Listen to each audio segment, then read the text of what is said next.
Where is the best place to live in Italy? I think that's a subject we need to dig a little bit deeper into.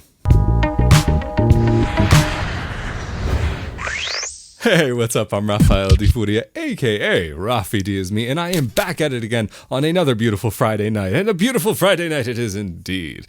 Well, okay, it's a Thursday night, but we'll just say it's Friday like usual. Anyway, this week I wanted to dig deeper into one of the questions that I get a lot. Where is the best place to move to? Where should I move to in Italy?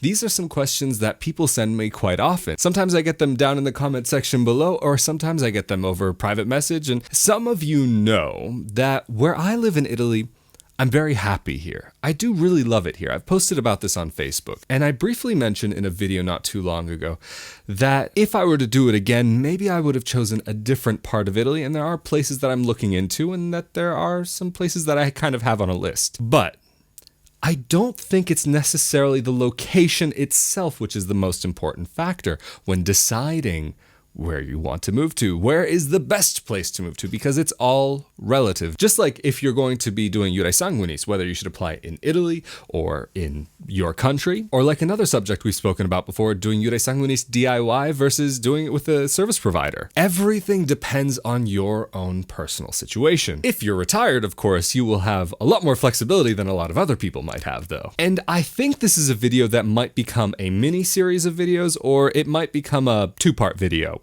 Let's see how things go. But before we get too much deeper into the video, if you would like to see more videos like this about moving to Italy, Italian citizenship, and more like I did at the Christmas market last week, please be sure to subscribe with that notification bell turned on. And if you could also give this video a like, I would really appreciate that, as it does help out. And just because it's December, I also wanted to mention, if you're looking to help support the channel a little bit more, and if you're also looking for a gift for a loved one, friend, or whatever, a stocking stuffer, whatever it may be, there are shirts, mugs, baby onesies, and more available down in the link in the more info section below. Or you can also go to rafaeldifuria.com/NYAG gear, Gear, NYAGGEAR.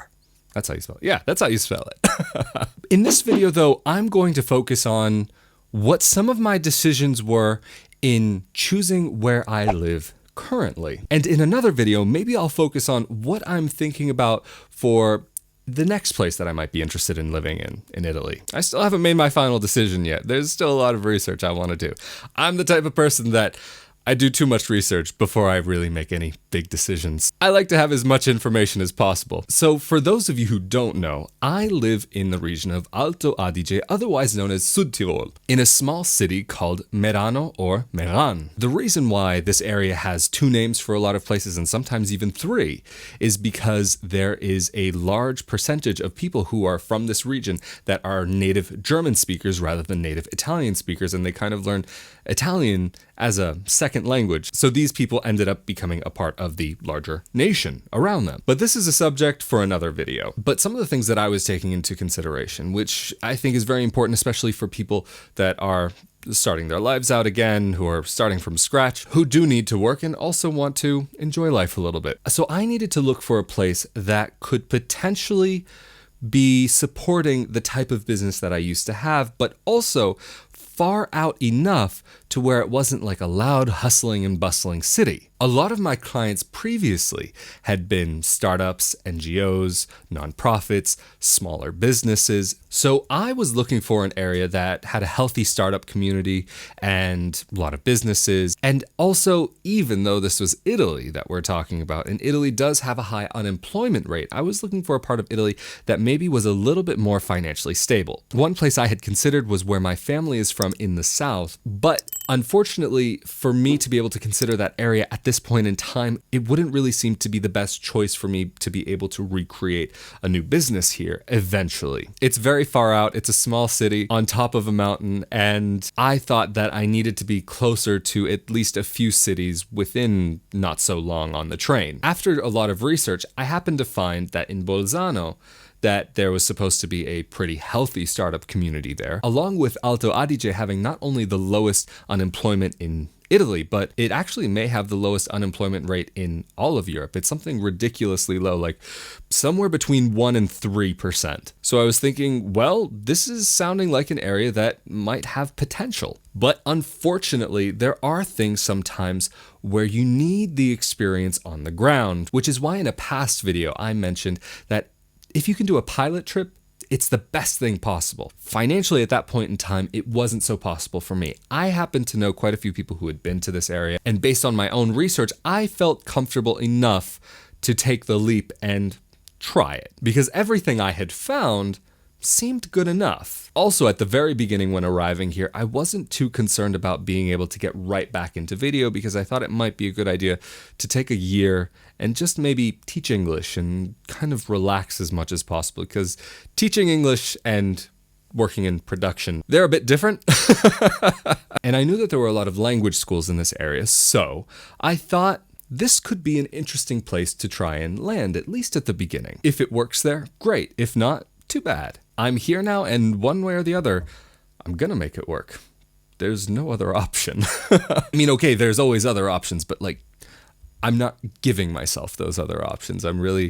I'm committed to being here, and I'm really sticking to it. Some other things that I was thinking about was that I didn't necessarily want to be in a place where there were too many expats, because there are places where you can move all around the world and you'll only find expats and just be able to live speaking English the whole day, living in an expat bubble, never really integrating into the local society. But it can be nice from time to time to have interactions with people where you can speak your own language. So I wanted to be kind of out in the middle of nowhere, but not too far out in the middle of nowhere, because that also leads into another thing about not just kind of being in a small, tiny little village and not being able to do anything. Because, I mean, think about it like this. For example, have you ever heard of a place called Mazama, Washington?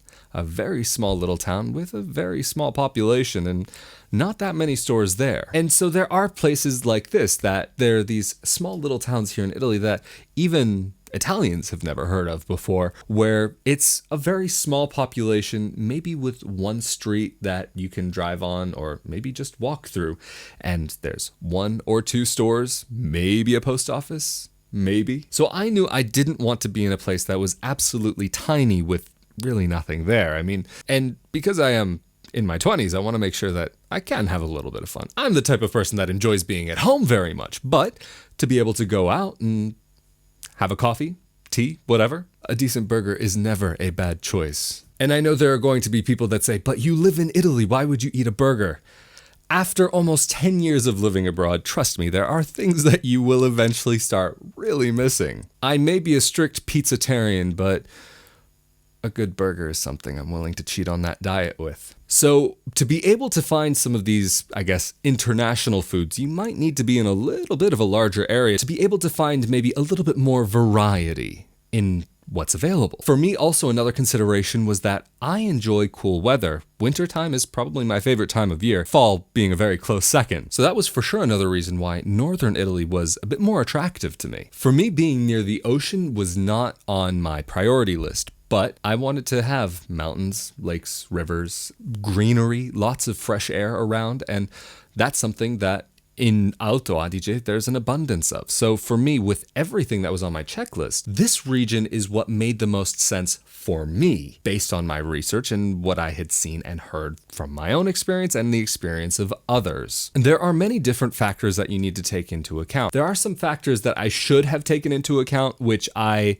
chose to ignore for this because there were a lot of positives in this case that seem to outweigh what this area might be lacking. But there's only so much you can know about before you're living in a place. Even if you're just staying in a place for a month, there's only so much that you can know about it. There's only so much that you can learn. So even as I've lived here, I've found that while there are certain things about this area that I really do love, there are things that I didn't even know to take into consideration. For example, in this region, I had always heard that there was a German influence on the area and that it was Italy, but there was kind of like a German sprinkling on top, an Austrian sprinkling, Tyrolean sprinkling. But after arriving here, it's more of kind of being in Austria with a little bit of an Italian flavor. So there are some times when I'm sitting with people and I say, you know what? One of these days it might be fun to take a vacation down to Italy, because wherever you're going here, it's very common to actually be hearing people speaking in German. So for me, while I do live in Italy, and while I do have a lot of Italians near where I live, while I can communicate in Italian with people, it's something that I don't feel as though I've gotten enough of. So moving here to where I am,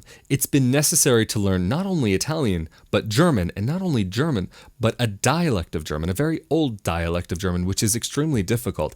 Something that I can't speak, but I'm starting to be able to understand. So you kind of have to first learn regular German, then mix in a little bit of Austrian German, and then on top of that, the local dialect. And oh my goodness, even for native German speakers, the local dialect here is quite difficult. And this is not an uncommon thing in Italy, because wherever you go, because Italy until not that long ago was very separated. There were many little states and countries that were warring with each other. It's only been since the 1800s that Italy has been a unified country, and not even all of the country was unified. There are some parts of the country that joined later. For example, Alto Adige was one of them. So even if you go to another area, for example, the Aosta Valley, which is up by France. So that means there is a very French influence on the area, on the food, on the people, on the way people speak. And so for example, where I live, like I've mentioned in other videos, the Carta d'Identità, the Italian ID card in this area, is sometimes bilingual or trilingual, depending on where you are. For example, where I live in Merano,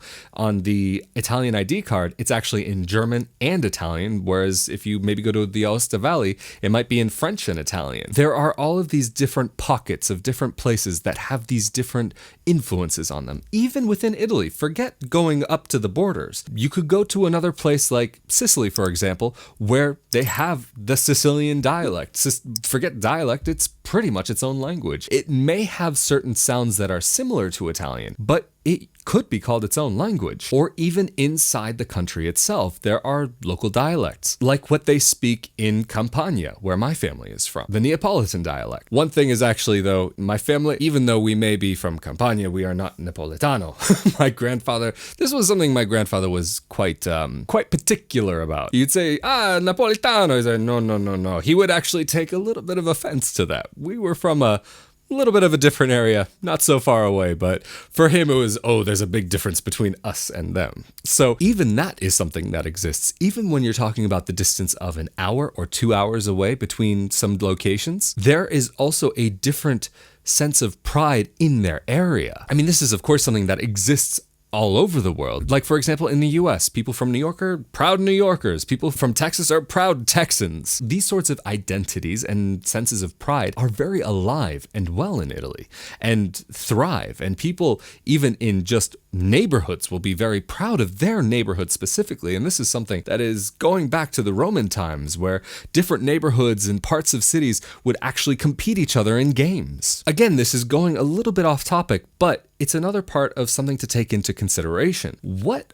part of the Italian experience are you looking for? Because if you're coming to Italy, clearly you're looking for the Italian experience, but are you looking more for the chic, fashionable Milan experience? Or are you looking for something out in the country under the Tuscan sun? Or are you looking for a little bit of mountain living? Italy has a lot, not just the landscapes, but people, and also to some extent culture. There is an overall Italian culture, but there are bubbles within bubbles, if that makes sense. And this was something I somewhat chose to ignore, was that I was looking for a more Italian experience, but I was also looking for a place where I could hopefully be financially stable. Didn't quite turn out that way, but I'm here, and I am grateful, and I feel so blessed to be here.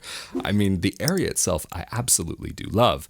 There are times, though, when I wish I had a little bit more of an Italian experience in some ways, but I have my place where I can go for an arancina if I need one. And there are more than enough good places to go for a good pizza. But if I'm feeling like having something a little different, I could also go to an Austrian, German style restaurant. Go get a pint of beer, even though I don't actually really like beer, but they've got some good hearty foods. And there are places that also combine the two together, where you have a little bit of the German style with a little bit of the Italian style mixed in. So when thinking about where is the best place to go, again, this is all relative based on what your needs are and your desires and what you're looking for. I'm sure that this is a subject I really do want to touch on again. Maybe I'll touch on it next week, or it could be at some later point in the future, but let's see. But if you are interested in hearing more about where is the perfect place and how to pick that right place for you sooner than later, leave that down in the comment section below, letting me know if this is something that interests you, or if there are other subjects that you're interested in hearing about. Feel free to leave that down there as well. I want to hear what you guys want to know about, because the more that I know, that helps me to be able to help some of you, which is why I'm here. And this has been such an amazing experience, and thank you all for helping to make this what it's been. And if you would like to see more content about moving to Italy, Italian citizenship, and more, be sure to subscribe with that notification bell turned on. And if you could also give this video a like, I would really appreciate it, as it does help out the channel. Also, if you are wanting to help make more videos like this possible on a monthly basis, you can go to rafaeldifuria.com/Patreon to become a monthly patron. Or if you would like to help out just once, you can go to rafaeldifuria.com/support. Or if you are wanting to live that pizza, pasta, and amore lifestyle, shirts are now available. There are others too. That's it. I'm moving to Italy. Different gelato flavors on all different sorts of things. Shirts, sweatshirts, mugs, and more. And as always, I'm Rafael Di Furia, aka Rafi D is me. Thank you so much for joining me on another beautiful Friday night. I hope you all have a fantastic weekend. I look forward to seeing you all next Friday. I'll see y'all next week. Later.